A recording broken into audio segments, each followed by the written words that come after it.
शिवरायांचे आठवावे रूप, शिवरायांचा आठवावा प्रताप, शिवरायांचे आठवावे साक्षेप भूमंडळी. शिवरायांचे कैसे चालणे, शिवरायांचे कैसे बोलणे, शिवरायांची सलगी देणे कैसी असे. याहून करावे विशेष, तरीच म्हणवावे पुरुष, याउपरी शेष काय लिहावे. छत्रपती शिवरायांचा 1680 साली मृत्यू आणि ह्या मृत्यूनंतर राज्याभिषेकावरती झालेल्या खूप मोठ्या षडयंत्रानंतर शेवटी संभाजीराजे आता याच्या पुढचे स्वराज्याचे धाकले धणी राहणार हे मात्र नक्की. आणि मग त्यांच्या हातामध्ये समर्थांचं हे पत्र येतं. अर्थातच संभाजीराजे ज्या वेळेला राज्यपदावरती आले तेव्हा त्यांच्यावरती खूप मोठ्या जबाबदाऱ्या होत्या. अर्थात आपण त्यांच्या वेगवेगळ्या प्रकारच्या कथा, त्यांची कथानकं, त्यांचे चरित्र आपण ऐकलेलेच आहेत. पण बहुतांशी त्यांच्या मृत्यूच्या बाबतीत भरपूरशा कॉन्ट्रोवर्शियल स्टोरी फिरत असतात की नेमकं सत्य काय, नेमकी घटना कशा पद्धतीने घडली होती. तर याचा जर विस्तार बघितला तर शिवभारत किंवा मग पुढे साधारण आपण चंपू काव्य म्हणू किंवा अनेक चिटणीसांची बखर असेल किंवा नंतर छत्रपती संभाजी महाराज अस्तित्वात असताना ज्या काही बखरी लिहिल्या गेल्या त्या बखरींमध्ये जो काही उल्लेख सापडतो त्याच्यामध्ये साधारणपणे छत्रपती संभाजी महाराजांची हत्या अत्यंत निर्घुण पद्धतीने आणि राजकारणाचे षडयंत्र खेळत केली गेली असंच म्हणता येईल. आणि म्हणून याच विषयाला तुमच्या सर्वांसमोर इथे मांडतोय. नमस्कार, मी गुप्ता केतन दिनेश. आज आपण बघणार आहोत ती म्हणजे संभाजी राजांची हत्या. आपल्या सगळ्यांना माहिती आहे 1680 साली छत्रपती शिवरायांचा मृत्यू आणि 1681 साली संभाजी महाराजांवरती राज्याभिषेक आणि जवळजवळ पुढच्याच वर्षी म्हणजे 1682च्या उत्तरार्धामध्ये औरंगजेबाचं महाराष्ट्रामध्ये आगमन. अर्थात हा सगळा दक्षिण प्रांत जिंकून घ्यावा आणि मग हा जिंकून इथली लोक बडवावीत आणि इथे सगळे आपले गुलाम नेमावेत आणि पुन्हा आपल्या राजधानीमध्ये म्हणजेच दिल्लीमध्ये स्थित व्हावं असं त्याचा खूप मोठा पण अतिशय घातक असा विचार होता. आपल्या सगळ्यांनाच माहिती आहे की जवळजवळ 8 वर्षाच्या युद्धामध्ये छत्रपती संभाजी महाराजांनी आपल्या आयुष्याला संपूर्णपणे झोकून दिलं. स्वराज्य निर्माण करणं, पण त्याही पेक्षा आता ते स्वराज्य सांभाळणं ही खूप मोठी जबाबदारी त्यांच्यावरती येऊन पडली होती. पण मग आता काय करायचं अशा अवस्थेमध्ये असताना जेव्हा राज्यपदावरती ते विराजमान झाले तेव्हा अचानकपणे त्यांच्या पत्नीचाच म्हणजे महाराणी येसूबाईंचा भाऊ गणोजी शिर्के आला. त्यांनी राजांना असं सांगितलं की जेव्हा वडिलांनी सर्व वतनदारी एकत्र केली होती तेव्हा माझं सुद्धा वतन स्वराज्यामध्ये गेलं होतं. अर्थातच त्यावेळेला मला एक वचन मिळालं होतं की माझं वतन मला पुन्हा मिळणार. पण त्याच्यानंतर झालेल्या काही राजनीतिक बदलांमध्ये असा ठराव पारित केला गेला की आता याच्यानंतर वतनदारी संपूर्णपणे संपवली जाणार. कारण वतनदार हा स्वतःच्या वतनावरतीच प्रेम करतो. मला स्वराज्यावरती आणि स्वतःच्या देशावरती राज्यावरती प्रेम करणारी माणसं निर्माण करायची आहेत. फक्त वतनदारी नेमून मला नाही काम करायचं असा नियमच लागू झाला. पण अर्थातच माझं वतन जर तुम्ही देणार नसाल तर अशा वेळेला मी औरंग्याला जाऊन मिळेन असं सांगितलं. अर्थातच संभाजीराजांनी स्वाभिमानापायी तू जाऊ शकतोस, तुला संपूर्ण वाटा मोकळ्या आहेत असं म्हणताच गणोजी शिर्के तिथून निघून गेला. याच्यानंतर आपल्याला आधीच्या काही गोष्टी समजून घ्याव्या लागतील की जवळजवळ 8 वर्षामध्ये संभाजीराजांनी जे काही महाराष्ट्रामध्ये संपूर्ण युद्ध पद्धतीची स्थिती केली आहे की त्यांनी ज्या पद्धतीचं राजकारण खेळलं आहे त्या राजकारणाला तोड नाही. पण त्यांना स्वतः कधी कोणतीही वाट बदलावी लागली नाही कारण तेवढी स्वाभिमानी आणि तेवढी निष्ठावान माणसं त्यांच्यासोबत होती. पण अर्थातच गणोजी शिर्के जेव्हा बहादूरगडावरती गेला तेव्हा औरंग्यासमोर तो उभा असताना त्यांनी औरंग्याला सांगितलं की बादशहा, माझं वतन जर तुम्हाला देणार असेल तर तुला संभाजीराजांना पकडायचं आहे, त्याच्यामध्ये मी तुला मदत करेन. अशा वेळेला औरंग्याला आनंद झाला कारण की महाराष्ट्रामध्ये शिरकाव झाल्यानंतर माळशेजच्या किल्ल्याच्या युद्धाच्या वेळेला औरंग्याने स्वतःच्या डोक्यावरची टोप बाजूला काढून ठेवला होता की जिथपर्यंत संभाजीला मी पकडत नाही तिथपर्यंत मी टोप घालणार नाही असं त्याचं मत झालं होतं. आणि ही आनंदाची बातमी ऐकताच तो उडाला, म्हटला की जा, तुझं वतन तुला दिलं, सांग कुठं आहे शंभा. त्यावर गणोजी शिर्केंनी नेमका पत्ता सांगितला.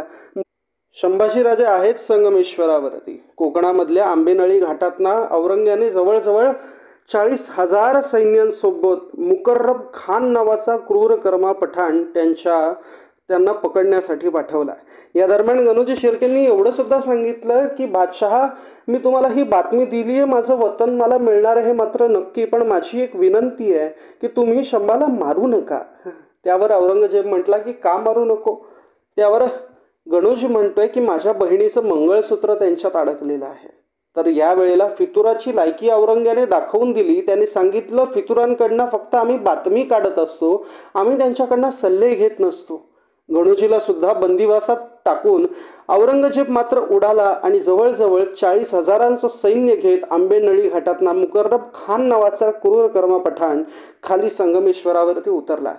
कान्होजी घोरपडे धावत धावत संभाजीराजांकडे आले. त्यांनी त्यांना बातमी सांगितली की राजा, आत्ताच्या आत्ता संगमेश्वर सोड.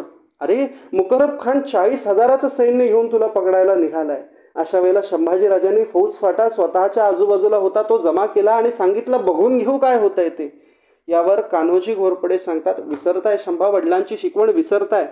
अरे, शत्रू जो करणार नाही तेच तो करेल असं म्हणून जो युद्धाला सज्ज होतो तोच जिंकतो राजे, तोच जिंकतो. आपल्याला यावेळेला पराभव डोळ्यासमोर दिसत असताना आपण आता पळून जाणं श्रेयस्कर आहे. पण अर्थात मी पळून गेलो म्हणजे मी कायर आहे असं संबोधित होईल, ते होऊ नये याच्याकरता मी मात्र युद्धाला सज्ज होईन असं म्हणत संभाजीराजे दटून राहिले.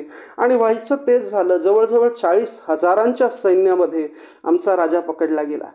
राजा पकडला ही बातमी औरंगजेबाला येताच औरंगजेबाने एक फरमान काढलं की जास्तीत जास्त विटंबना करत, जास्तीत जास्त त्रास देत त्यांना बहादूरगडापर्यंत आणा. आपल्याला ऐकून आश्चर्य वाटेल मंडळी की उंटावरती उलट बसवून त्यांना विदूषकाचे कपडे घातले गेले. दोन्ही हातामध्ये जसं वाघाला ओंडक्यामध्ये बांधलं जातं त्या पद्धतीने बांधून उंटावरती धिंड काढली गेली. यावरती रस्त्यामध्ये यावनी सैन्य सगळे मल मूत्र विष्ठा कचरा रात्रीचे उरलेले खरकटे आदी सगळी राजांवरती टाकू लागले. अशा पद्धतीची विटंबना चालू केली.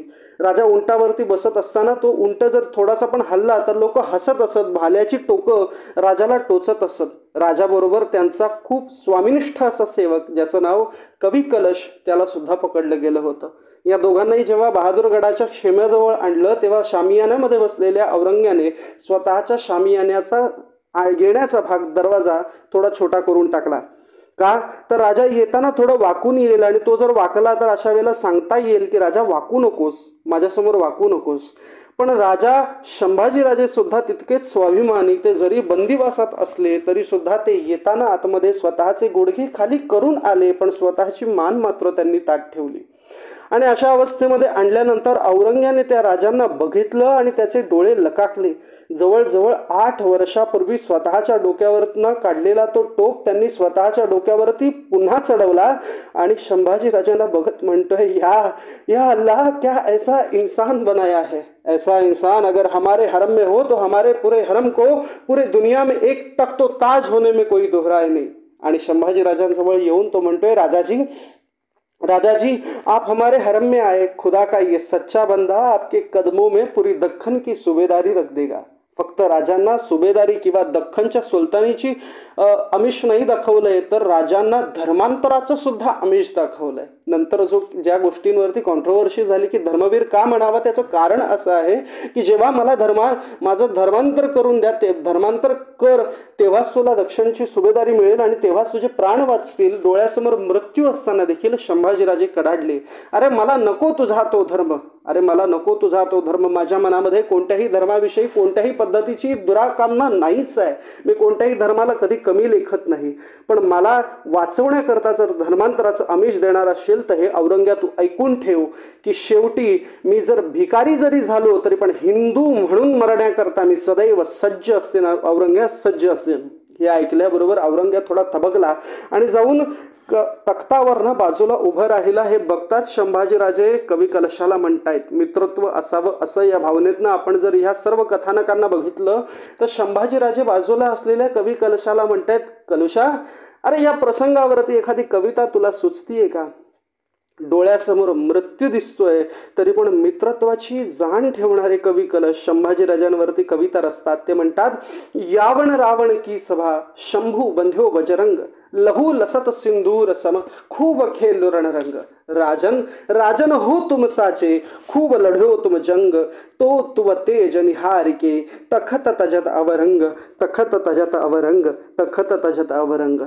अर्थातच अरे यवनाच्या असलेल्या या रावणाच्या सभेमध्ये जसा मारुती बांधून आणावा तसा राजा तू बांधून आणलेला आहेस। तुझ्या अंगावरती जे रक्ताची लक्तरे दिसत आहेत ती अगदी मारुतीला शेंदूर लावलाय की काय असं तेजस्वी स्वरूप तुझं बघितल्यानंतर कोणत्याही युद्धामध्ये कधीही न हारणारा असा अपराजय योद्धा जेव्हा या सभेमध्ये येतो तेव्हा तुझ्या त्या तेजाकडे बघून तो औरंग्या सुद्धा स्वतःच तख्त सोडून तुझ्या पायावरती नतमस्तक होतोय। तो तुला विनवणी करतोय स्वतःच्या धर्मामध्ये आणण्याकरता। याच्यापेक्षा सुंदर काव्यरचना दुसरी काय असू शकते, दुसरी काय असू शकते। आणि अर्थातच कोणत्याही गोष्टीला न बदल्यामुळे शेवटी औरंग्याने दुसरा फरमान काढलं की जाऊन यांना इतका त्रास द्या की शेवटी हे लोक धर्मांतर करायला मजबूर झाले पाहिजेत। हे नक्कीच मजबूर होतील या भावनेने त्या दोघांनाही कोठीमध्ये घेऊन घेण्यात आलं। आणि त्यानंतर आपल्याला ऐकून आश्चर्य वाटेल मंडळी, एक नाही, दोन नाही, तीन नाही, जवळजवळ 30 दिवस म्हणजे जवळजवळ 1 महिना राजांवरती अगणित अत्याचार झालेले आहेत। त्यांना पकडलेला दिवस होता तो जवळजवळ फाल्गुन महिन्यातल्या शुक्ल प्रतिपदेला त्यांना पकडलं गेलं होतं। आणि त्यानंतर फाल्गुन कृष्ण पक्षाच्या अमावस्येपर्यंत चतुर्दशीपर्यंत जवळजवळ 30 दिवसांच्या ह्या कालावधीमध्ये राजांना खूप अगणित पद्धतीचे अत्याचार आपल्याला दिसून येत आहेत। जेव्हा आपण इतिहासाचा अभ्यास करतो तेव्हा त्याच्यामध्ये जी वर्णनं येतात ती वर्णनं अक्षरशः अंगावरती काटे आणणारी असतात। की पहिल्या दिवशी राजाला जवळजवळ 100 चामडाच्या कोड्याचे मार दिलेले आहेत। अंगावरती चापकाचे फटके बसल्यानंतर राजाला मिठाच्या पाण्याने आंघोळ घातलेली आहे। जेव्हा अंगावरती रक्ताची लक्तर उडत असतात त्या जखमांमध्ये जेव्हा तिखट मीठ चोळलं जातं, जेव्हा त्या गोष्टींचा त्रास होतो तेव्हा माणूस कोणत्याही गोष्टीला तयार होतो, पण तोंडातनं आवाज सुद्धा न काढता संभाजीराजांनी हा सगळा त्रास सहन केला। जवळजवळ एक दिवस एकच कान कापायचा, दुसऱ्या दिवशी दुसरा कान कापायचा, मग तिसऱ्या दिवशी ह्या कानाच्या कापलेल्या भागातनं जेव्हा त्रास थोडं कमी होईल तेव्हा त्या कानावरती तिखटाचं पाणी, मिठाचं पाणी आधी सगळं लावायचं, अधिकाधिक त्रास द्यायचा, ज्या कारणाने राजा आमच्या वचनांना बदला पाहिजे, आमच्या वचनाला बदला पाहिजे। जेव्हा औरंग्या कोठीमध्ये गेला तेव्हा संभाजीराजे त्याच्याकडे डोळे रोखीने बघतायत, त्याच्या डोळ्यातलं तेज ते बघवत नव्हतं। औरंग्याने लगेचच तिसरं फरमान काढलं, आखे निकाल लो इसकी, असं म्हटल्याबरोबर असाच एक बुड्ढा पठाण आला होता। दोन्ही हातामध्ये लोखंडी सळ्या घेऊन उभा राहिला आणि राजाजींसमोर उभा राहिल्यावरती तो पठाण म्हणतोय, राजा अरे आत्ता म्हण की मी धर्मांतर करून घेतो, नंतर पळून जा। त्यावर संभाजीराजे सुद्धा म्हणतायत, तुला माझी काय एवढी कीव येते। त्यावर तो पठाण सुद्धा म्हणतो, राजाजी अरे धर्म सोडलात तर दुसरा धर्म मिळू शकेल तुम्हाला, पण अशी तब्येत पुन्हा नाही मिळणार। अहो संभाजीराजांची तब्येत म्हणजे वाघाच्या जबड्यात घालून हात आणि मोजितो दात, अशा पद्धतीची त्यांची तब्येत असताना राजा तरीही त्या गोष्टींना नाही बदला। शेवटी पठाण तयार झाला, त्यांनी सांगितलं की राजा अरे डोळ्यात सळ्या खुपसत असताना त्रास होईल, किमान तुझे डोळे तरी बंद करून घे। त्यावर संभाजीराजा जे मार्मिक उत्तर देतात ते आजच्याही राजकारण्यांना ते मार्मिक उत्तर लागू पडतं। संभाजीराजा म्हणतात की अरे देशद्रोही, देशभ्रष्ट आणि भ्रष्टाचार करणाऱ्या लोकांचे डोळे उघडे ठेवण्याकरता देशभक्तांनी स्वतःचे डोळे फोडून घ्यावे लागतात, हाच संदेश मला पुढच्या लोकांपर्यंत पोचवायचा आहे। तू तुझं काम कर। असं सरकन दोन्ही डोळ्यामध्ये त्या सळ्या खुपसल्यानंतर काळं जळजळत रक्त बाहेर आलं। औरंग्या भिंतीलाच कान लावून उभा होता की आत्ता तरी राजा इतका तरी चित्कार करेल, पण शेवटी संभाजीराजा फक्त जगदंब जगदंब जगदंब जगदंब अशा नामाचं त्याचं नित्य स्मरण चालू आहे। तो आवाज त्याला असहनीय झाला, लगेच फरमान काढलं, जबान खींच लो इसकी। अरे मंडळी ऐकून खरंच अंगावरती काटा येईल की जिभेच्या दोन्ही साईडला लोखंडी सांडस लावून जवळजवळ हातभर जीभ बाहेर खेचून काढली, राजांची बाहेर खेचून काढली। एवढा सगळा त्रास होत असताना सुद्धा राजा नाही बदला, नाही गुलामगिरीचा आव स्वतःवरती कधी उचलून टाकला। अक्षरशः डोक्याचे पाट वाहण्यात आले। कलुषा कब्जेचीही काही वेगळी स्थिती नाही। संभाजीराजांना त्रास अधिक व्हावा म्हणून त्याच्यासमोर त्यांच्या मित्राला सुद्धा त्याच पद्धतीचा त्रास देण्यात आला। शंभा, तुला अशा पद्धतीचा त्रास दिला तर कसं वाटेल रे, म्हणून सर्वाधिक त्रास कलुषा कब्जीला त्यांच्या समोर दिला. दोघांच्याही डोक्यांचे पाट वाहिले गेले. अक्षरशः अंगावरची केस ओढून टाकली. दोन्ही नख, पायाची, हाताची सगळी नख ही सांडशीने एक एक करून खेचली. त्यांच्यावरती तेजाब टाकण्यात आलं. मिठाचं पाणी, तिखटाचं पाणी, संपूर्ण अंग रक्ताने रक्ताळलेलं. संपूर्ण अंग, जवळजवळ शरीरातला असा कोणता भाग नाही की ज्याच्यावरती जखम नाही. अशा स्थितीत असणारा संभाजी राजा, धड जबडा जागेवरती नाही, धड डोकं जागेवर नाही, धड कान जागेवरती नाही, डोळे नाहीत राजाला, असा संभाजी राजा तसाही औरंग्याच्या काही कामाचा नव्हता. अक्षरशः आपल्याला ऐकून दुःख वाटेल की उद्या येणारा भारतीय नववर्ष म्हणजेच चैत्र शुद्ध प्रतिपदा म्हणजेच आपल्या सर्वांचा गुढीपाडवा हा सण कलंकित करण्याकरता मुद्दामच फाल्गुन कृष्ण अमावस्या चतुर्दशीला ते दोनही शरीर तुळापुराच्या जंगलात आणण्यात आले. आपल्या सगळ्या वडूच्या जंगलात आणण्यात आले. त्या वडूच्या जंगलामध्ये त्या दोनही देहांचे इंच इंच भराचे तुकडे करणं चालू केलं. त्या देहातनं कधी प्राण निघून गेले हे कळलं नाही, पण चेहऱ्यावरती, शरीरावरती राजांच्या कधी गुलामगिरीचा आव नाही आला. शरीरातनं प्राण निघून गेले, मृत्यू येऊन सुद्धा पराजित होऊन गेला. आणि शेवटी हा अपराजित योद्धा कायमचा धर्मवीर म्हणून आमच्या हृदयामध्ये राहिला. मंडळी, या कथेतनं मला हाच संदेश द्यायचा आहे. तुमचा धर्म कोणताही असो, तुमचा पंथ कोणताही असो, तुमचा संप्रदाय कोणताही असो, पण देव, देश आणि धर्म याच्याकरता सदैव तत्पर राहणारी ही पिढी जिवंतपणी स्वतः हिंदू म्हणून घेतात, स्वतः उपभोग भोगताना हिंदू म्हणून भोगतात, तर शेवटी मृत्यू घेताना सुद्धा आम्ही हिंदू म्हणूनच मरू हा निर्धार कायम स्वतःच्या मनामध्ये ठेवा. शेवटी प्राण निघताना संभाजीराजे समर्थांना आठवत होते की आम्हाला तुम्ही पत्र लिहिलं होतं ना, याहून करावे विशेष तरीच म्हणवावे पुरुष. राजा, आम्हाला समर्थ, आम्हाला थोडं तरी काहीतरी जमलं ना. अरे, स्वराज्य कसं निर्माण करावं, स्वराज्याकरता कसं जगावं, कसं लढावं हे जर आमचे आबासाहेब छत्रपती शिवराय सांगत असतील तर स्वराज्याकरता कसा मृत्यू घ्यावा हा त्यांचा मुलगा सांगतोय, हा निर्धार कायम राहिला. बस मंडळी, आजच्या या कथेला याच ठिकाणी पूर्ण विराम देतो. धन्यवाद.